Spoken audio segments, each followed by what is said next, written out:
I think I should start with the heart. If we're going to talk about disease, because heart disease is still globally the biggest killer, why don't we start with the heart? What things can we do to prevent or reverse heart disease? I'm sure you're all great students, you've all had it written down, but let me remind you, one of the most important things you can do to reverse heart disease is to have a healthy plant-based diet. I mentioned earlier that when I was doing cardiothoracic surgery up in Cambridge, heavy work, really heavy work. We had to do 3 of these bypasses every single day, enormously tiring. But what we had to do is open up somebody's chest, stop their heart, link it up to a big contraption, and then try and close them all up again. It was a big, big deal. The person would be in pain for months. They'd need rehabilitation. And then, at least, if it was a successful operation, they'd be alive. But evidence has shown us from years ago that just by changing your diet into a healthy plant-based diet, no meat, no milk, no refined sugar, those arteries that were closing down can now open up. Now, for me, even today, I've been doing this for many, many years. It's still miraculous to me that you can reverse one of the biggest problems in the world in terms of health just by changing your diet. You can get rid of doctors like me, and you can just replace it with a healthy diet. That is amazing, and I commend it to all of you. Some of you may have heart disease today. You may have an appointment to see a doctor in a few weeks or months. I can guarantee you, if you go onto a healthy plant-based diet today, by the time you see the doctor, you may not even need an operation. I guarantee that's true. I've seen it with my own eyes. So that's heart disease. What about high blood pressure? If I was to ask you, do you know somebody with high blood pressure? Everybody would say yes. It's such a prevalent disease. Now, what few tips have I given you to reverse high blood pressure? Well, plant-based diet is absolutely good. You have to exercise. We've seen Teeny skipping along this very stage, demonstrating how we have to exercise. It's brilliant. Water.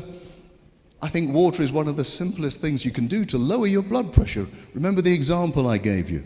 If you were swimming in a lake, that's fine. If you were swimming in a lake of honey, that will be incredibly difficult because it's so thick. And that's what happens to your blood. If you don't have enough water in it, it becomes incredibly thick. You then have to use a lot of energy to push that blood around the system. Therefore, your blood pressure has to rise. Here's something, though. Going on from the plant-based diet, we said that greens do something quite remarkable in our arteries. They get the interior of our arteries to release a chemical called nitric oxide. That nitric oxide opens up the arteries all over. I told you nitric oxide is the active ingredient of Viagra. Okay, I know none of you have heard of it, none of you need to use it, but I can tell you when it comes to things like erectile dysfunction, rather than reaching for the pill, the best thing to do is reach for those greens.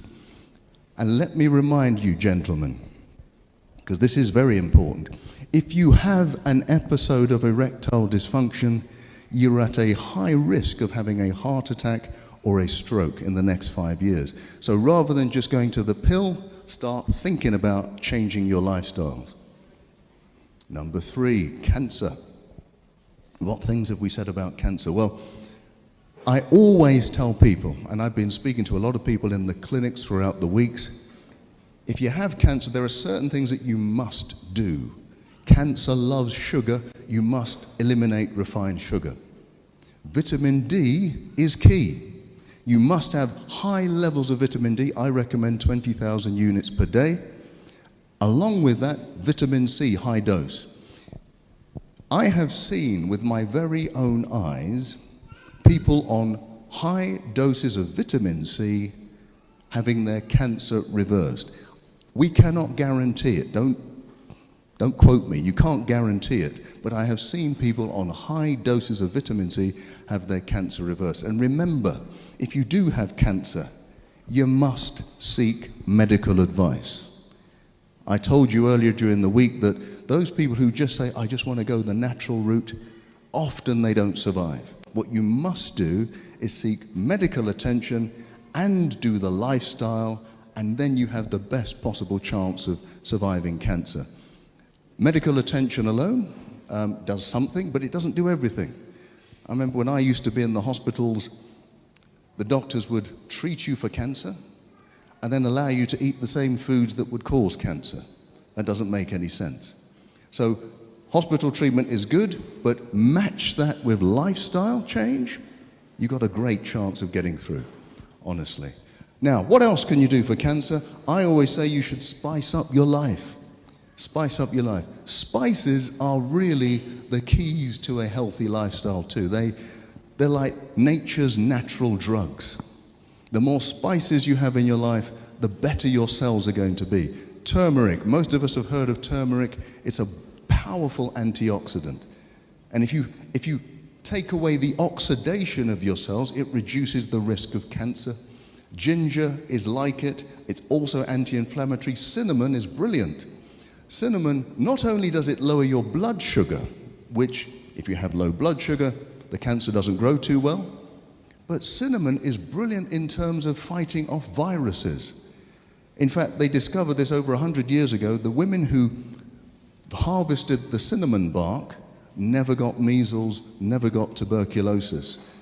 And cinnamon, if you have anybody in your family who has any kind of viral illness, you give everyone in the household cinnamon, it's less likely that you'll get the infection. Cardamom is very interesting because it actually makes you make more natural killer cells. They have a lethal name, but they do an awful lot of good. They're the white blood cells that defeat cancer. Diabetes. How do you beat diabetes? Definitely you need a healthy plant-based diet. But what else do we need to do? We should, every time you go for a meal and you're a diabetic, as you put your fork down, you should get up and go for a walk. Get up and go for a walk. What does that do? Well, as you're walking, you're using the big muscles in your body. Those muscles will absorb sugar very quickly. And so it will keep your blood sugar levels quite low. You then don't need to release a lot of insulin to deal with the sugar, and that means your cells can become insulin sensitive again. Insulin sensitivity is the opposite of diabetes. It can actually cure diabetes. I've told you quite boldly that anybody with type 2 diabetes does not have to live with it. Type 2 diabetes is completely reversible. Type 1 is more difficult, but type 2, completely reversible. So you do not have to live with it. Change your lifestyle and get rid of it. Okay, autoimmune disease, that was the last talk I did. That refers to all of these antibody diseases that are attacking different parts of the body. There are roughly 400 or 500 of them. Wherever you've got tissues in your body, you will have an auto-antibody if things go badly. And I must say, although I didn't talk about it, one of the biggest causes of infertility is autoimmune disease. Now, I know people go to the hospital for IVF treatment, absolutely, but rarely do they get to the bottom of what is the problem. And it's usually that you've got antibodies attacking your organs inside that makes it almost impossible to conceive. So everything you've heard me talk about with autoimmune disease, you need to apply if you want to get pregnant. Okay. Now, you see my details. I'm hoping that in 9 months I'm going to get lots of communications of people telling me, yeah, we have a child. So it's possible, believe me. Now, some of the things, if you weren't here the other day, some of the big things that you need to do to get rid of autoimmune disease is get rid of milk, because milk is one of the key factors that generates these antibodies. Deal with stress. Make sure you avoid refined sugar. Have high doses of vitamin D. If you do that, you have a great, great chance. A bit like a little boy called Bart Simpson, don't have a cow man. Stay away from the milk. Okay. Now, this is increasingly a problem on this continent of Africa. Didn't used to be. You go back 50 years, there was very little obesity on this continent in Africa. Now, with all of the imports of Western culture, including Western food and Western lifestyle, we're getting exactly the same problems that they get in the West. How do we defeat it? I always say, get rid of the white stuff. This is not a racist statement, folks. This is not a racist statement. I'm saying get rid of the white rice, white flour, white pasta, and of course that white substance, sugar. You know, sugar, if you look at it from afar, it looks a bit like heroin. And by the way, it activates exactly the same parts of your brain for heroin addiction. That's why giving up sugar can become so difficult. But remember, I did give you some help in overcoming sugar addiction. Remember the Dr. Chitty method, named after some obscure doctor? You remember that? So for those of you who don't remember, let me tell you, when that donut is calling out your name, the worst thing you can do is say, I can't eat the donut. Because if you do that, your brain will just desire it even more. What you must do is say, I will eat the donut, but I'll eat it in half an hour. At the same time, eat yourself an apple. Now that apple will release sugar slowly into your bloodstream, slowly so that you don't get this insulin spike. And after half an hour, you'll have enough sugar in your system to overcome the desire for the donut. You're not looking convinced. If at the end of the half an hour you still want that donut, do the same thing again. At the end of the day, you may have eaten 5 apples. That's okay. That's your 5 a day, right? But even if you fall off the wagon, even if you succumb to the donut, I guarantee you will eat it less frequently than if you didn't try the Dr. Chitty method. What does Dr. Chitty stand for? Don't resist it, choose to have it, but delay it. Dr. Chitty, there you go. Now you'll remember my name, okay? That's the only reason why I did that for you. But seriously, sugar has been a serious business, especially on this continent. We used to be slaves for sugar, now we're slaves to sugar. We need to get rid of the sugar, absolutely. Now, we must not forget dementia. Okay, some of you understood what I was talking about. We must not forget dementia. Okay, I can hear one person, they've understood. Right, dementia, for me, is now one of the most feared diseases around.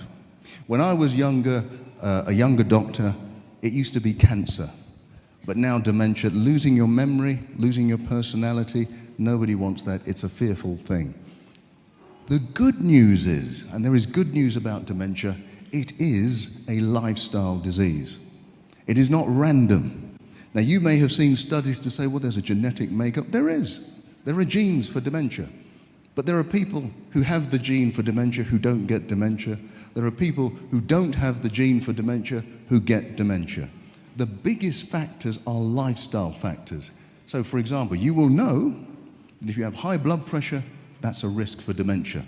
If you're obese, if you're diabetic, and the biggest risk is long periods of stress in your adult life. If you do not know how to manage stress in your adult life, that is the biggest risk factor for dementia. So we're going to need to know how to manage the stress. We're also going to have to change our lifestyle, make sure we have the right diet. There's been lots of studies done. On this continent, actually, there's been a Nigerian study which showed that the more berries you have in your diet, the less likely you are to have Alzheimer's. It's even more significant than that. They have showed that if you have dementia, early signs of dementia, you go onto a healthy diet, have lots of berries, you can reverse up to 90% of the symptoms. Now, maybe you've never heard that before. Because most people think, once I've got dementia, it's just a long road down to ruin. That's not true. If you are diagnosed and you change your lifestyle, you can reverse up to 90% of the symptoms of dementia. Talking about stress, we spoke a little bit about depression and anxiety and stress. What little signs can I give you to help? Well, remember what we said. There are triggers for depression. There are triggers for stress. And the big ones are debt, divorce, disease, and death. Now, we can't avoid some of them, but when they come to us, the best thing to do is to not hide away and keep it to yourself. The best thing to do is to get help quickly. The quicker we get help, the quicker we understand that we're not alone, that other people are going through exactly the same thing, the quicker we can cure ourselves or head off depression. What else do we need to do? If you're depressed, you might find it difficult, but one of the ways to break that cycle of depression is to get into some physical activity, whether it's going for a walk, a run, a swim, whatever. Maybe you need somebody to encourage you to do it, but it will break that cycle of depression quicker than just about anything. The next thing you can do is do something, even if it's small, for somebody else. That sounds strange. You're depressed. Why am I going to do something for somebody else? Well, we have shown through scientific endeavor that by doing even a small thing for someone else, it takes your mind off of yourself. And that can break that cycle of that spiral of self-thought. So the more you can do for somebody else, even if you don't feel like it, think of it as if you're doing something for yourself when you're doing something for somebody else. Being kind to somebody else is actually being kind to yourself. What else? I mean, we have to know how to heal from depression, and we've talked about it a lot. Forgiveness. The quicker we can start to forgive ourselves, forgive others, if you're able to do that, it is a quicker release from the grips of depression and stress. Every study I've seen in the last 10 years has an element of letting go of past trauma, of past hurt. The quicker we're able to do that, the greater the chance we're going to be free from depression. And we want to be free from depression. Because in fact, even at the heart of most of these diseases that I've been talking about is a level of stress. Stress makes every disease worse. It doesn't improve one disease. Right, so in fact, we know that disease is what? Dis-ease. So if we want to get rid of disease, we're going to have to start to be at ease with ourselves. We can only do that if we learn to forgive, if we learn to let go, and if we learn to look forward and stop looking back.